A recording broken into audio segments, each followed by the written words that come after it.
ঢাকা চট্টগ্রাম মহাসড়কের কুমিল্লা অংশের নাজিরা বাজার, সদর দক্ষিণ জাগরজলি, আলেকারচর, দাউদকান্দি, চান্দিনা, নিমসার, সুয়াগাজী, ১৪ গ্রাম ও পদুয়ার বাজার এলেই দেখা দেয় যানবাহনের ধীরগতি।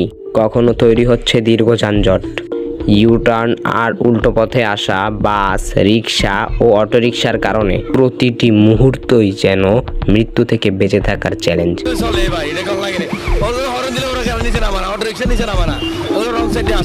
গেল বছরের ২২শে আগস্ট উল্টো পথে আসা বাস ও হঠাৎ করে প্রাইভেট কারের ইউটার্নের কয়েক সেকেন্ডের অসতর্কতায় প্রাণ হারায় একই পরিবারের ৫ সদস্য।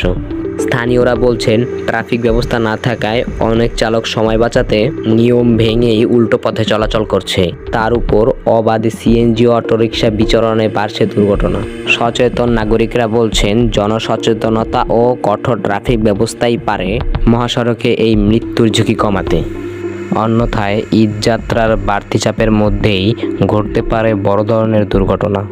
শুধু ঈদকে কেন্দ্র করেই নয়, ঝুঁকিপূর্ণ এসব ইউটার্নে সার্বক্ষণিক ট্রাফিক ব্যবস্থা চালু সহ ছোট ছোট যানবাহন চলাচলে নিষিদ্ধেরও দাবি জানান যাত্রী ও চালকরা।